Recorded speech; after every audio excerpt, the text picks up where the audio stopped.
Start. Sir, the New World Order based on the philosophy of non-violence initiated by Gandhiji and incorporated in the 2006 Delhi Declaration. What happens to that commitment? We stand committed to that. It is true that we are having disarmament.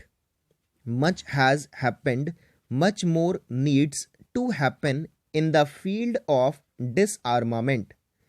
The intermediate missiles more or less have been wiped out, and then there is sizable reduction in the other missiles and so on.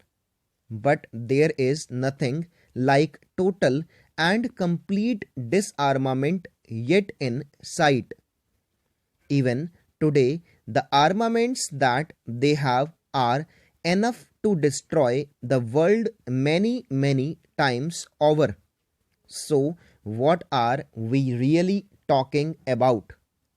We are talking about a very slow and very limited amount of disarmament that has been brought about.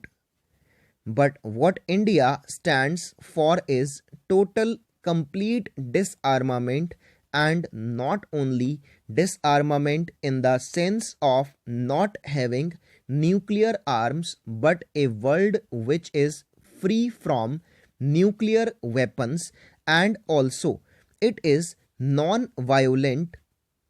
If you completely destroy nuclear weapons today, but after 10 years, if another kind of weapon which may not be called nuclear but which may be something much more destructive than a nuclear weapon suddenly emerges from somewhere, from some power, then you have not really contributed to that world of non-violence which you talked about in 2006. Therefore, it is not merely the negative aspect of doing away with nuclear weapons, but positively creating a non-violent world to which President Gorbachev and Rajiv Gandhi committed their countries to in 2006. That commitment, Mr. Speaker, Sir, remains, and that commitment India will complete. So, it is not as if India is left without a role. Now, we have been again baffled by what happened in the Soviet Union.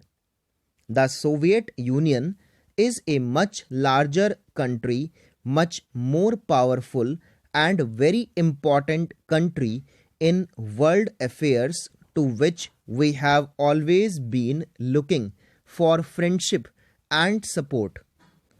Apart from what happens to the future of the Soviet Union, about which I am not as pessimistic as some people are, I would like to say that in respect of our relations with the Soviet Union, about which some people might think that these relations may get shattered, our economic cooperation might be in doldrums. I believe this is only a passing phase. The relations between our two countries are not merely based on a treaty or on certain agreements, but we have subscribed to certain principles, and I am quite sure that a large country like the Soviet Union just cannot go to pieces and just disappear. It is not possible.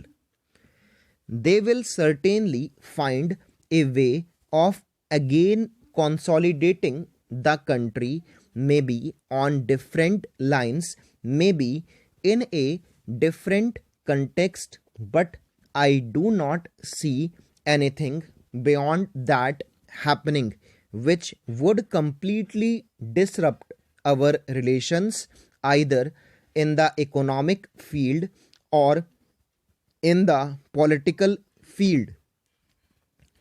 I do not expect that I cannot spell out anything more, nor can any member spell out anything more than this at the moment, not even the friends abroad with whom I have had occasion to speak.